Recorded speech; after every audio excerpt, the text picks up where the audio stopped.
Bhagyalakshmi சீரியலோட upcoming episode என்னன்னு பார்க்கலாம். ஈஸ்வரி எப்படியாவது கோபிக்கு ஒரு நல்ல வாழ்க்கையை அமைச்சு கொடுக்கணும்.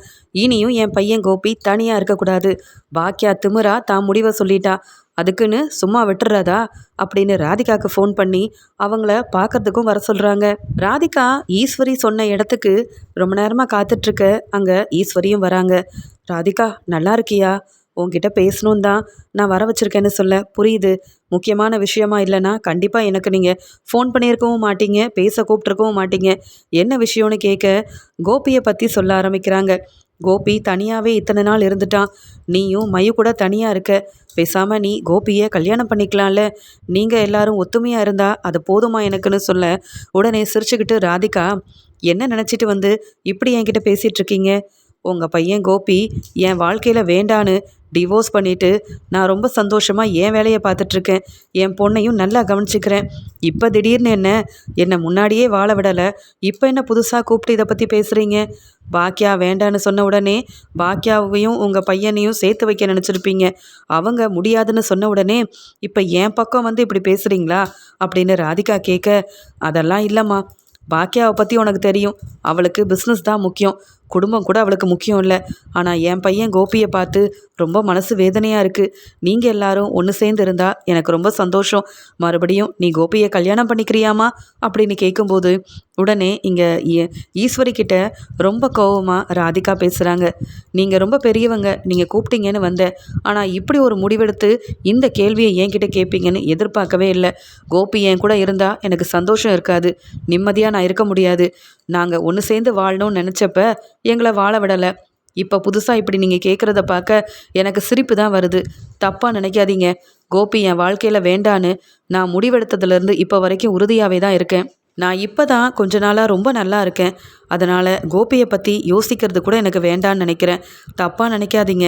பாக்கியாவோட வாழ்க்கையில் கோபி இருந்தப்போ பாக்கியாவுக்கு சந்தோஷம் இல்லை. என்ன கல்யாணம் பண்ணிட்டு வந்த கோபியால் எனக்கு நிம்மதி இல்லை. அதனால் மறுபடியும் கோபியை கல்யாணம் பண்ணிக்கணும், அவர் கூட ஒன்று சேர்ந்து வாழணுன்ற எண்ணம் எனக்கு கொஞ்சம் கூட இல்லை. நீங்கள் சொன்னதை என்னால் செய்ய முடியாது. இதுக்காக தான் கூப்பிட்டீங்கன்னு தெரிஞ்சிருந்தா கண்டிப்பாக உங்களை பார்க்க நான் வந்திருக்கவே மாட்டேன் அப்படின்னு இங்கே ஈஸ்வரிக்கு புரிகிற மாதிரி சரியான பதில் கொடுக்குறாங்க ராதிகா. இங்கே ஈஸ்வரிக்கு பதில் பேச முடியாமல் அவமானப்பட்டு நிற்கிறாங்க. பரவாயில்ல ராதிகா, கேட்க வேண்டிய பொறுப்பில் கேட்டேன். உனக்கு சரிப்பட்டு வரலனா நான் கிளம்புறேம்மா, நீ உன் வாழ்க்கையை பார்த்துக்க அப்படின்னு சொல்லிட்டு ரொம்ப கோவமாக அங்கேருந்து கிளம்பி வராங்க. ஈஸ்வரி ரொம்ப கோவமாக யாரையோ பற்றி திட்டிக்கிட்டே வீட்டுக்குள்ளே வரதை செழியன் பார்க்குறாரு. என்ன பாட்டி, எங்கே போகிறீங்கன்னு கேட்டதுக்கு பதில் பேசாமல் போனீங்க. நீங்கள் வரும்போது என்னென்னவோ பேசிக்கிட்டு கோவமாக வர மாதிரி இருக்குது. யாரை பார்த்துட்டு வரீங்க, எங்கே போனீங்க அப்படின்னு கேட்கும்போது, உனக்கு எதுக்கு? நான் நினைக்கிறது ஒன்று, நடக்கிறது ஒன்றா இருக்குது. என்னவோ இந்த பாக்கியாவும் ராதிகாவும் இல்லைன்னா வேற யாரும் கோபியை கல்யாணம் பண்ணிக்க மாட்டாங்கன்னு நினச்சிக்கிட்டு இந்த 2 பேரும் என்ன பேச்சு பேசுகிறாங்க. ஒரு பக்கம் பாக்கியா, இன்னொரு பக்கம் அந்த ராதிகான்னு கோபியை கொஞ்சம் கூட மதித்து வாழ்க்கை தருவோன்னு யோசிக்கவே மாட்டேங்கிறாங்களே. அப்படி கோபி என்ன பெரிய தப்பு பண்ணிட்டான் அப்படின்னு சொல்லி கோவத்தில் இருக்க அந்த சமயம் கோபி வராரு. அம்மா சாப்பிட்டீங்களா? என்னம்மா ஏதோ நீங்கள் வெளியில் போயிருக்கிறதா செல்லியன் ஃபோன் பண்ணால், எங்கே போயிட்டு வரீங்க, யாரை பார்க்கமா போனீங்கன்னு கேட்க, அதை ஏன் கேட்குற, நான் ஏற்கனவே ரொம்ப கோவத்தில் இருக்கேன் அப்படின்னு இங்கே ஈஸ்வரி சொன்னதை கேட்டுட்டு கோபியும், அம்மா என்னம்மா நீங்கள், இனியாவுக்கு தான் நிறைய பிரச்சனை இருக்குன்னு இனியா வாழ்க்கையை பற்றி யோசனை பண்ணிகிட்ருக்கோம். நீங்கள் யாரை பார்த்துட்டு வந்து இவ்வளோ கோவப்படுறீங்க, என்ன ஏதுன்னு சொல்லுங்கம்மா, ரொம்ப பயமாக இருக்குன்னு சொல்ல, அது ஏன் கோபி கேட்குற, நீ தனியாக இன்னும் இருக்க வேண்டாம் அப்படின்னு நீ பாக்கியாவை கல்யாணம் பண்ணால் நல்லா இருக்குன்னு பாக்கியா கிட்ட சொன்னால், இனி இந்த கோபி கூடலாம் என்னால் வாழ முடியாது, இந்த கோபியை கல்யாணம் பண்ணிக்கிட்டு நான் அனுபவித்த வரைக்கும் போதும்னு பாக்கியா சொன்னான். சரி, பாக்கியா தான் திமிரா பேசுகிறாளேன்னு ராதிகாவுக்கு யாருக்கும் தெரியாமல் ஃபோன் பண்ணி ஒரு இடத்துக்கு வர வச்சு பேசினா, இந்த கோபியால் நான் சந்தோஷமாகவும் இல்லை, நிம்மதியாகவும் இல்லை. என்னைக்கு கோபியை விட்டு பிரிஞ்சனோ அன்னைக்கு தான் நான் சந்தோஷமாக என் வாழ்க்கையை பார்த்துட்டு இருந்திருக்கேன். இப்போ நான் கோபியை ஏற்றுக்கவும் முடியாது, கல்யாணம் பண்ணிக்கவும் முடியாதுன்னு எனக்கு நேராக சொல்லிவிட்டு அந்த ராதிகா கிளம்பி போயிட்டா. என்ன சொல்லனே தெரியல தெரியுமா?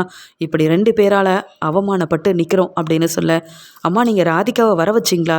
எப்போம்மான்னு கேட்க, ராதிகா ஏதோ வேலை விஷயமா இங்கே தான் வந்திருக்கா, அது எனக்கு தெரியாது. ஆனால் ராதிகா கிட்ட பேசி உன்னையும் ராதிகாவையும் ஒன்று சேர்த்து வைக்கணும்னு நினச்ச ஆசையில் தான் அங்கே போனேன். ஆனால் ராதிகா பேசுனதெல்லாம் கேட்டுட்டு என்னாலேயே தாங்கிக்க முடியல. நீ கல்யாணம் பண்ணிட்டு போனதுக்கப்புறமா நீ தான் ராதிகாவால் சந்தோஷமே இல்லாமல் இருந்த. ஆனால் ராதிகா ஏதோ இந்த கோபியால் எனக்கு நிம்மதி இல்லைன்னு பேசினா. போனா போதுன்னு நானும் கிளம்பி வந்துட்டேன். இவங்க 2 பேரால தான் உனக்கு வாழ்க்கையே கிடைக்கும்னு நினச்சி பேசிகிட்டு இருக்காங்க போல. உன்னால் இந்த பாக்கியாவுக்கும் நிம்மதி இல்லையா, ராதிகாவுக்கும் நிம்மதி இல்லையா? என்ன சொல்லன்னு தெரியல. எனக்கு அவ்வளோ கோவம் வருது. எல்லா பிரச்சனைக்கும் காரணம் இந்த பாக்கியா தானே. நான் சொன்னப்பவே இந்த பாக்கியா உன்னை கல்யாணம் பண்ணிக்க ஒத்துக்கிட்டு இருந்தா அந்த ராதிகாவை நான் வர வச்சிருப்பேனா, இல்லை ராதிகா மூலமாக அவமானப்பட்டு தான் இங்கே வந்திருப்பேனா அப்படின்னு சொல்ல, இதை கேட்டுட்டு அங்கே பார்த்துட்டு இருந்த பாக்கியாவுக்கும் கோவம் வருது. இங்கே ஈஸ்வரி இப்படி பேசுனதை கேட்டுட்டு கோபியால் தாங்கிக்க முடியாமல், அம்மா தப்பாக நினைக்காதீங்க. நீங்கள் செஞ்சது முதல்ல பெரிய தப்பு. யாரை கேட்டு ராதிகாவை பார்க்க போனீங்க? ராதிகா அவள் வழியை பார்த்துட்டு அவள் வேலையை பார்த்துட்ருக்கா. நீங்கள் ஏம்மா இப்படிலாம் செய்கிறீங்கன்னு கேள்வி கேட்க, கோபி உன் வாழ்க்கைக்காக நல்ல முடிவெடுக்கணும்னு நினச்சேன்.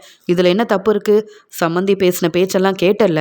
பாக்கியாவும் நீயும் பிரிஞ்சதுக்கப்புறமா எதுக்காக இந்த பாக்கியாவுக்கு சப்போர்ட் பண்ணுறீங்கன்னெலாம் கேட்குறாங்க. இதே நீ பாக்கியாவை கல்யாணம் பண்ணியிருந்தா இவங்க இப்படி பேசியிருப்பாங்களா? ஆனால் பாக்கியா அதை புரிஞ்சுக்க மாட்டேங்கிறா. அதனால தான் உனக்கு எப்படியாவது ராதிகாவை கல்யாணம் பண்ணி வைக்கணும்னு நினச்சேன். இவங்க 2 பேரும் இல்லைன்னா உன் வாழ்க்கையில் உனக்கு என்னால் கல்யாணம் பண்ணி வைக்க முடியாதா?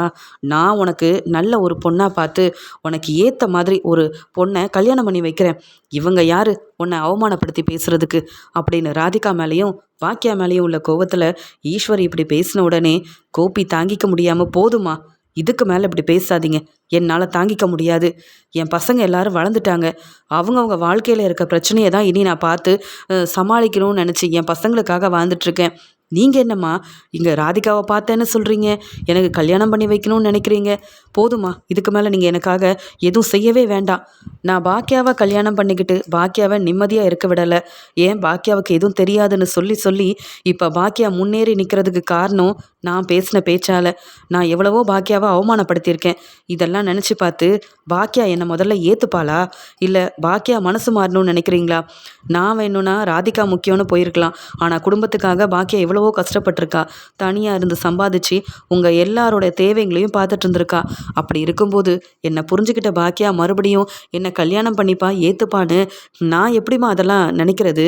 அதுலேயும் ராதிகாவை நீங்கள் வர வச்சிருக்கவும் கூடாது, கல்யாணத்தை பற்றி பேசியிருக்கவும் கூடாது. என் பசங்க வாழ்க்கையில் எவ்வளோ பிரச்சனை இருக்குன்னு எனக்கு தெரியும். அதை சமாளிக்கிறத விட்டுட்டு நான் மறுபடியும் கல்யாணம் பண்ணிக்கிறதா? என்னம்மா ஆச்சு உங்களுக்கு? என்கிட்ட கேட்காம நீங்களா இப்படி ஒரு முடிவெடுத்து அங்கே யார் யாரையோ பார்க்க போகிறதெல்லாம் ரொம்ப பெரிய தப்பு. ராதிகாவை கல்யாணம் பண்ணிக்கிட்டதுக்கு அப்புறமா தான் பாக்கியாவோட அருமை பெருமை என்னன்னு எனக்கு தெரிய வந்தது. இப்போ பாக்கியா முன்னேறி எவ்வளோ பெரிய பிரச்சனை வந்தாலும் ரெஸ்டாரண்ட்டுக்கு ஓனராக இருந்தே ஆகணும்னு இவ்வளோ அடம்பிடிக்கிறானா, அதுக்கு காரணம் நான் தாம்மா. நான் செஞ்ச தப்பால் பாக்கியா இப்படி ஒரு முடிவெடுத்து இங்கே வீட்டு வேலையை மட்டும் இல்லாமல் கஷ்டப்பட்டு அங்கே ஹோட்டல்லையும் வேலை செஞ்சிட்ருக்கா. ஆனால் நீங்கள் என்னடானா அது எதையும் புரிஞ்சிக்காமல் மறுபடியும் கல்யாணம் பண்ணிக்கோன்னு சொல்லி பாக்கியா கிட்டேயும் ராதிகா கிட்டேயும் என்னை பற்றி பேசுகிறது எனக்கு முதல்ல பிடிக்கவே இல்லை. நானே கல்யாணம் பண்ணிக்கணும்னு சொன்னாலும் அதெல்லாம் வேண்டாம் கோபின்னு சொல்லி நீங்கள் எனக்கு புரிய வைக்கணும். இந்த வயசில் கல்யாணம் பண்ணிக்கிட்டு என்னம்மா நீங்கள், நான் செஞ்ச தப்பெல்லாம் போதும்னு என்னை நானே திருத்திக்கிட்டு வாழ்ந்துட்டுருக்கேன். நீங்கள் மறுபடியும் இப்படி ஒரு கல்யாண ஏற்பாடு செய்கிறது எனக்கு விருப்பமும் இல்லை, பிடிக்கவும் இல்லை. நீங்கள் அமைதியாக சாப்பிட்டுட்டு ரெஸ்ட் எடுங்க. என் வாழ்க்கையை பற்றி யோசிக்கிறதுக்கு எனக்கு தெரியுமா. எனக்கு பிஸ்னஸ் இருக்குது, என் பசங்க எல்லாரும் இருக்காங்க, அவங்க சந்தோஷமாக இருக்கணுன்றது மட்டும்தான் என்னுடைய எண்ணம். மறுபடியும் பாக்கியாவை கல்யாணம் பண்ணிக்கிட்டு என்னால் பாக்கியாவுக்கு எந்த பிரச்சனையும் வந்துடக்கூடாதுன்னு நானும் நினைக்கிறேன். அதே ஒரு எண்ணம் பாக்கியாவுக்கும் இருக்கும். பாக்கியாவை பிடிக்காமல் பாக்கியா ரெஸ்டாரண்ட் நடத்தக்கூடாதுன்னு எவ்வளோ பிரச்சனை செஞ்சேன். அப்போ தனியாக இருந்து தன்னம்பிக்கையோட தனியாக இருந்து நல்லபடியாக வேலை செஞ்சு முன்னேறி காட்டியிருக்கா பாக்கியா. ஆனால் பாக்கியாவுக்கு துணையாக இருக்காமல் இப்படி ராதிகா பாக்கியான்னு 2 பேரையும் இப்படி தப்பாக பேசி அவமானப்படுத்துறதெல்லாம் என்னால் ஏற்றுக்கவே முடியாது. போதுமா, நான் யாருக்கும் பெருசாக எந்த நல்லதும் செய்யலை. இனியாவது என் பசங்களுக்காக வாழணும்னு ஆசைப்பட்றேன். நீங்கள் எப்படி இப்போ கூட நான் நல்லா இருக்கணும்னு நினைக்கிறீங்களோ அதே மாதிரி என் பசங்களை பற்றி நான் நினைக்க மாட்டேனா? இப்போ பாக்கியா இல்லைனா ராதிகா இல்லைனா வேறு ஒரு கல்யாணம்னு என்னால் இப்படிலாம் இனி செஞ்சிட்ருக்க முடியாது. உங்கள் வயசுக்கு ஏற்ற மாதிரி வேலையை செய்யுங்க. அதை விட்டுட்டு எனக்கு தெரியாமல் இப்படி யார்கிட்டையாவது போய் பேசி என்ன அவமானப்படுத்தணும்னு நினச்சிங்கன்னா அப்புறம் நான் இனி உங்கள் முகத்தில் முழிக்கவும் மாட்டேன், உங்களை பார்க்க வரவும் மாட்டேன். எங்கேயாவது நான் தனியாக போய் என் பிஸ்னஸை பார்க்க ஆரம்பிச்சிருவேன். புரியுதா? இனி பாக்கியா என்ன செஞ்சாலும் அது சரின்னு பாக்கியாவுக்கு முடிஞ்சால் சப்போர்ட் பண்ணுங்கள். இந்த கல்யாண விஷயத்தை பற்றி இனி பேசவே பேசாதீங்க. பாக்கியா வாழதாமா குடும்பத்தில் எல்லாரும் ஒத்துமையாக இருக்கும். என் பசங்களும் இப்போ நல்ல வேலையில் குடும்பமாக இருக்கிறாங்கன்னா அதுக்கு காரணம் பாக்கியா. ஆனால் நீங்கள் பாக்கியாவை புரிஞ்சுக்காம இந்த கல்யாணத்தெல்லாம் பற்றி பேசி பாக்கியா மனசை வேதனைப்படுத்தாதீங்க. பாக்கியாவை அவமானப்படுத்தாதீங்கம்மா. போதும், ஏற்கனவே இனியா வாழ்க்கையில் இருக்கிற பிரச்சனையை எப்படி சமாளிக்கிறதுன்னு நாங்கள் யோசனை பண்ணிட்டு இருக்கோம். இதில் நீங்கள் வேற எனக்கு கல்யாணம் பண்ணி வைக்கணும்னு நினைக்கிறீங்கல்ல, அதை என்னால் யோசிச்சு கூட பார்க்க முடியாது. ஏமா இவ்வளோ வயசாகுது, இன்னும் நீங்கள் அமைதியாக இருக்காம ஏமா இப்படிப்பட்ட ஒரு வேலையை செய்கிறீங்க அப்படின்னு இங்கே கோபி கேள்வி கேட்க, உடனே பாக்கியாவும் இதே தான் கோபி நானும் சொன்னேன். உங்கள் அம்மா கேட்குற மாதிரியே இல்லை. இங்கே கோபியும் நீயும் ஒன்று சேர்ந்து வாழ்ந்தா நல்லா இருக்கும்னு கல்யாணம் செஞ்சு வைக்கிற அளவுக்கு உங்கள் அம்மா பேசிட்டு இப்போ ராதிகாவை வேற போய் பார்த்துட்டு வந்திருக்காங்க. ராதிகா கோபியை டிவோர்ஸ் பண்ணதுக்கப்புறமா உங்கள் அம்மா இப்படி போய் ராதிகா கிட்ட பேசும்போது அவங்க என்ன நினச்சிருப்பாங்க? தப்பாக நினைக்க மாட்டாங்களான்னு கேட்க, பாக்கியா நீ உன் வேலையை பாரு. அதான் கோபியை கல்யாணம் பண்ணிக்க மாட்டேன்னு ரொம்ப தெளிவாக சொல்லிட்டியே. கோபி உன் வாழ்க்கையில் வந்தால் உனக்கு சந்தோஷம் இருக்காதுன்னு சொன்னல, அப்புறம் எதுக்கு நீ இதில் தலையிடுற? என் பையனுக்கு நீயும் அந்த ராதிகாவும் இல்லைன்னா வேறு யாரும் கிடைக்க மாட்டாங்களா? உங்களுக்கு விருப்பம் இல்லைன்னா நான் ஒன்றும் பெருசாக சொல்ல மாட்டேன். ஆனால் கண்டிப்பாக என் பையனோட வாழ்க்கையில் ஒரு நல்லது நடக்கணும். கோபி இன்னும் தனியாக இருந்து அவன் கஷ்டப்படக்கூடாது. நான் பாக்கியா வீட்டில் இருக்கேன், ஆனால் கோபி தனியாகவே அங்கே சமைச்சு சாப்பிட்டுட்டு இருக்கான். இதெல்லாம் எப்படி பார்த்துட்டு நான் அமைதியாக இருக்க முடியும்? தான் பசங்களுக்காக கோபி என்ன வேணாலும் செய்வான், எவ்வளோ உதவி வேணாலும் செய்வான்னு எனக்கு தெரியும். ஆனால் கோபியோட வாழ்க்கையில் எனக்கு அக்கறை இருக்குது, பொறுப்பு இருக்குது. அதனால் எப்படியாவது கோபிக்கு நான் வேற ஒரு இடத்துல பொண்ணை பார்த்து கல்யாணம் பண்ணி வைக்க தான் போகிறேன். அதை நீ சொன்னாலும் நான் கேட்க போகிறதில்ல, கோபி சொன்னாலும் கேட்க போகிறதில்ல. என்ன ஒரு ஆசையில் ராதிகாவை வர வச்சேன். ராதிகாவும் கோபியுமாவது நல்லபடியாக வாழ்ந்துட்டு போகட்டும்னு நினச்சேன். ஆனால் ராதிகா அந்த பேச்சு பேசிட்டு போகிறாளே. இனி என்ன செய்யணும்னு எனக்கு தெரியும். நீங்கள் யாரும் இந்த கல்யாணத்தை பற்றி பேச வேண்டாம். கோபி நான் சொன்னால் நீ கண்டிப்பாக செய்வேன்னு தெரியும்ல, நான் பார்த்துக்கிறேன்னு சொல்கிறாங்க.